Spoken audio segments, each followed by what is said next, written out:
Hello guys, it's me Jamie and welcome back to another video. So today I'm just going to be doing my August wrap up and just do a quick brief overview of all the books that I read in August. I know it's a bit late, I know that we're like nearly halfway through September. I just haven't had time to like film stuff because I've been really busy with work and stuff and really getting back into the swing of things.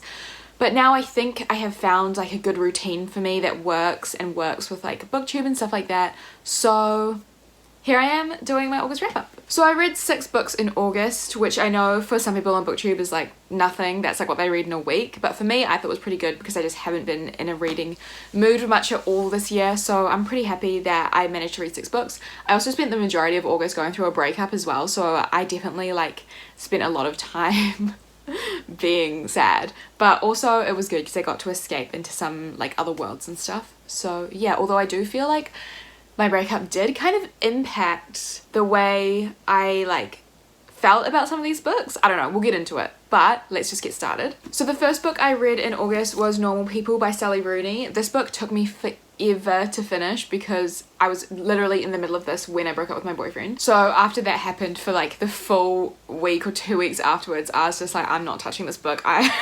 No thank you. I do not want to read about this like really depressing relationship. But no, I did end up finishing it and I really enjoyed it. So basically we follow 2 characters, Marianne and Connell. They live in Ireland. We meet them in the formative years of their life. So we meet them when they're in high school. They have a pretty sexual relationship, but the social dynamic is kind of weird.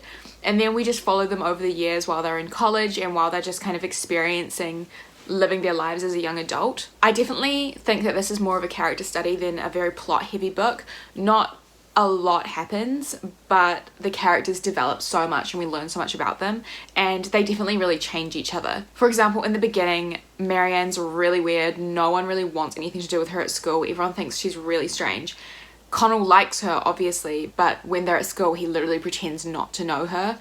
And then the roles are kind of reversed at university, where Marianne is kind of the cool one. She's got this huge group of friends, whereas Connell is super introverted and finds it difficult to get along with people. It's really heartbreaking, and it has such a melancholic vibe to it. I really loved getting to know these characters, but some parts were definitely really hard to read, especially a lot of Marianne's moments and Marianne's issues, I guess, with like self-esteem and like self-respect and all that sort of stuff. She goes through some really horrible shit. She goes through some trauma. It sucks. And then yeah, Connell's a bit of a mess as well. I just really liked these super imperfect characters. It was just heartbreaking. This book is like the epitome of right person, wrong time. I just really loved it. Although I do think in terms of Sally Rooney's other book, I really did prefer Conversations with Friends. I ended up rating this one 4 stars because I did really enjoy it, but it just didn't, for me, pack the same punch that Conversations with Friends did. Conversations with Friends was like messier and had like a bit more drama, whereas this was kind of just like sad and yeah, but it's still really fun. Definitely recommend it if you're getting into adult fiction for the first time. I think it's really good and like just really well written, well-rounded characters. So yeah. Next I picked up Take a Hint, Danny Brown by Talia Hibbert. I was just really in the mood for something really light, fast, fluffy, something really fun to read. This is also the companion novel to Get a Life, Chloe Brown, which I really loved. So this is a romance between 2 friends. Danny, who is a university lecturer, I think, or she's doing her PhD, but she does work at the university as well, and Zafir, who is a security guard at the university. They are really good friends, but Zafir has kind of struggled with anxiety a lot ever since his dad and brother, I believe, passed away in a car crash. And he was also an ex-rugby player, and once that all happened and his anxiety started playing up, he dropped out. And then he started up this company which like helps younger people with playing rugby, I think. Honestly, like August was a bit of a blur for me, so I don't remember heaps, but that's kind of like the gist of it. Anyway, a video goes viral of Zaf carrying Danny out of an elevator when there has been like a false fire alarm. And it goes viral and everyone's like, oh my god, isn't that ex-rugby player? This couple is so bloody cute.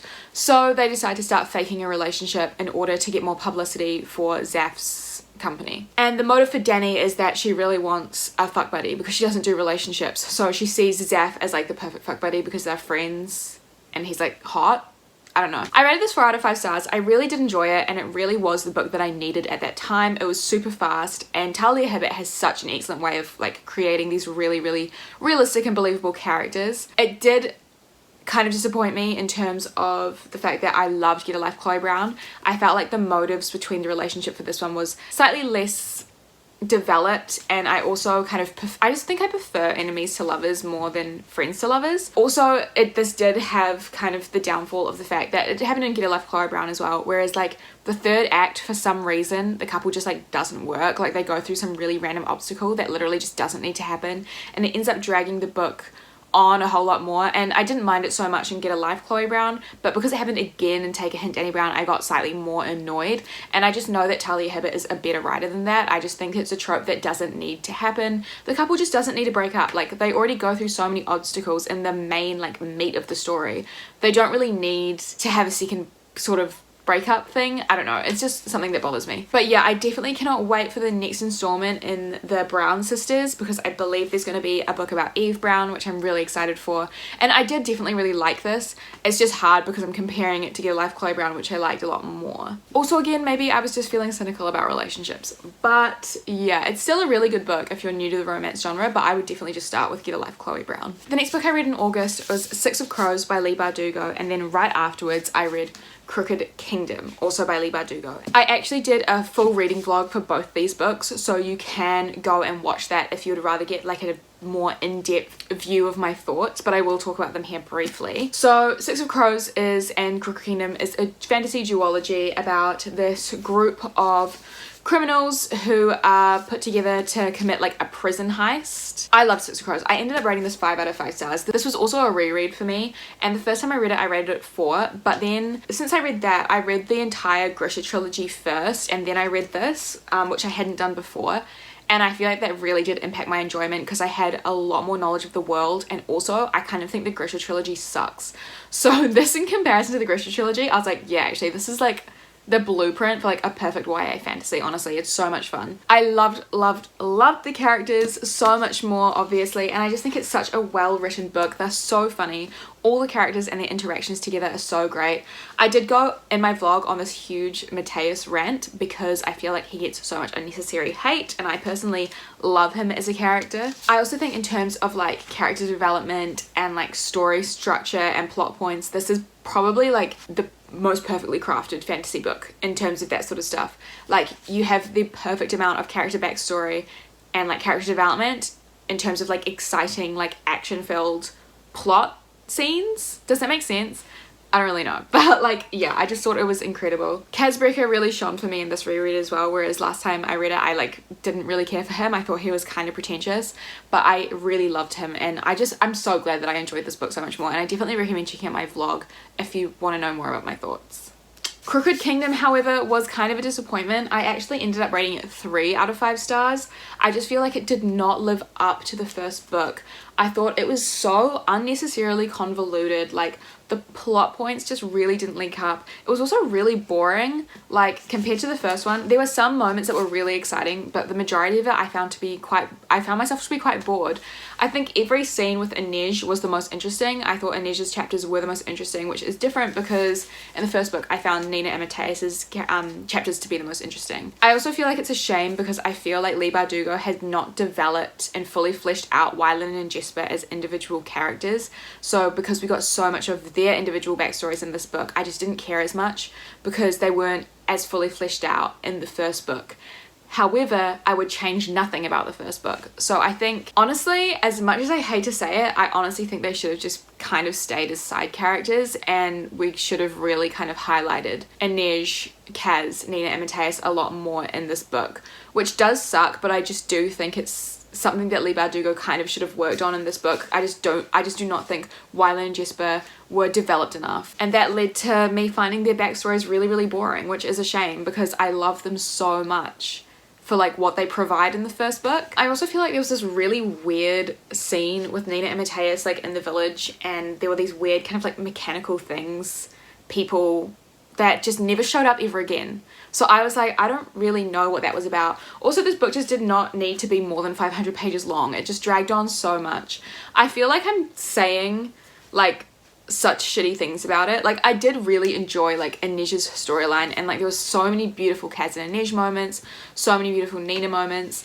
I did like enjoy it, and I did enjoy like my time reading it. I just found it to be so much more of a disappointment than the first one. And I know that's a controversial statement because for some reason people love Crooked Kingdom so much. Like they literally have a hard time choosing between this book and the first one. So I'm like, sorry if you see something that I haven't seen. I just can't. I just don't understand like why people love this one like more than the first one. Also, I did know like the spoiler, like the huge spoiler, that might have also impacted my enjoyment, but I don't think so, because I don't really think if a book's good, then knowing the spoiler shouldn't really like impact how you enjoy it. Like if a book entirely relies on like its plot twist or its like spoiler, then it's not very well written. But yeah, I'm kind of rambling now, but yeah, 3 out of 5 stars. I'm not sure about reading King of Scars. Based on what I've said about like these 2 books, let me know if you think I should pick up King of Scars, because I do love Nikolai and I love Nina as individual characters, but like I love Nina and Matthias as individual characters and I didn't enjoy their storylines in like Crooked Kingdom, so who knows. The next book I read in August was I Believe in a Thing Called Love by Maureen Gu. This is a YA romance contemporary. It's about a girl called Desi who has never been in a relationship, never been in love. One weekend she watches heaps of K-dramas with her dad and decides that she is going to follow the steps in a K-drama to get a boyfriend, because there's this new guy at school that she's like thinks is really cute, has a crush on him, and she's like, I'm gonna win him over using these like K-drama formulas. Honestly, like the book was really, really fun. I just found it to be like kind of juvenile for me, I guess. Like I think I'm just probably too old for it. I personally love watching K-dramas, so like I was really excited for that element of it, and it was kind of funny, and like the concept was like fun and cute. I don't know, I guess like the teenage drama I'm a little bit too old for. Also, like the male love interest kind of really started to piss me off. Like there's this entire scene where Desi, our main character, she is feeling really sick and she's like, hey, like I'm so sorry, can we not hang out tonight? Like I'm just really feeling unwell, blah blah blah, all that stuff. And then he's like, okay, like do you want me to come over and like I can look after you? And she says, no, it's okay, like I just really need to be by myself. And then he shows up anyway with like all this stuff, and like if that was me personally, I'd be like so fucked off. But then also like Desi ends up going like, I realized in that moment that I could be myself around him. And I was like, babes, like I would be so pissed off if like someone showed up to my house after I specifically said don't come to my house. I wouldn't be like, oh, that's so romantic. I'd be like, oh, you are creepy. I don't know, like at the same time it's like a YA contemporary romance, like it's really not that deep. It is supposed to be just like fun, but yeah. A lot of reviews on Goodreads like say that the like main character kind of sucks because she's super manipulative. I feel like she's not honestly as bad as everyone on Goodreads says she is, and we have to acknowledge the fact that she is like a teenage girl who is like making her own mistakes, and I found the male main character to be far more annoying. And I don't know, I just feel like people obviously just have something against like teenage girls, but yeah, I don't know, it just like was fun, but I'm probably never ever gonna read it again. I do want to read Maureen Gu's like K-pop YA book that she's written, but yeah, this one I probably won't ever touch again. But it was still fun. Just 2 out of 5 stars. Not much else to say about it. Oh, actually, although there was just like some weird stuff happening. Like in one scene, like she's like talking to the cute guy and then her like pants randomly fall down. And then it's like, oh my god, it was so embarrassing. Like I can't believe my pants fell down. And I'm just like, how did they fall down? Like, were we just not wearing a belt? Like, are we just gonna ignore like the laws of physics? Like her pants have been staying up all day beforehand. And I'm like, are we just gonna like ignore the laws of physics so this main character can have an embarrassing plot point? It was so weird. It was so weird. But it was still fun. Like, I don't know. There was nothing offensive about it. I just like, I just didn't find it that interesting. Anyway, yeah. I Believe in a Thing Called Love. 2 out of 5 stars. And then the final book I read in August was Night Film by Marisha Pessl. This is a 600-page crime mystery thriller about this really famous cult movie director. He is like so creepy, like no one has ever really seen him. There's heaps of like weird conspiracy theory rumors about him and his family. Anyway, his daughter dies at like 24 and it's ruled a suicide, but a journalist who had been caught up in this film director's like business before does not think that's the case. So he decides to investigate further and see if it was actually a suicide or if the family tried to cover something up. He ends up like putting together this like ragtag bunch of like people to help him. So this drug dealer who was like in love with this girl, and then this like wannabe actress who crossed paths with this girl at one stage. And they end up trying to like investigate and going on this huge mission. It's really fun. I rated it 3 out of 5 stars just because it was really, really long and really dragged on at some points, and some points were really boring, but then some points were so exciting. What I really liked about this book is that you thought it was going one direction, but then all of a sudden it's like all about witchcraft and the occult, and that element of the book I really, really enjoyed. I loved that it was kind of set in reality, but at the same time there was all this other stuff going on. Like there's this whole scene where like him and the two people he's with go to this like witchcraft shop and sit down with this really old witch, and she tells them about all this like black magic that they've stumbled across and what they've found. And I found that sort of stuff to be so much more interesting. I don't know, I really wish the book had kind of like kept going further down that avenue and really, I don't know, I just felt like I just really wish the book explored that more as opposed to like what actually happened in the end, which I'm not gonna say because spoilers. But yeah, it's also like mixed media, so there's like pages in here from like websites and stuff and like newspaper articles and stuff like that, some like forms, which I also really liked. I love that sort of thing. But yeah, I also thought the main character was like kind of boring. There were parts about this book that I loved, parts that I didn't. I do recommend it if you are into like horror movies, conspiracy theories, the occult, and like really long-winded thrillers that have a lot of mystery about them. But I also feel like this book definitely isn't for everyone. Like I feel like some people probably won't get it, or they'll just find it really, really boring. But I definitely did enjoy it, and I definitely suggest, like I definitely recommend it. It's probably just not something that I would prioritize if it is on your TBR.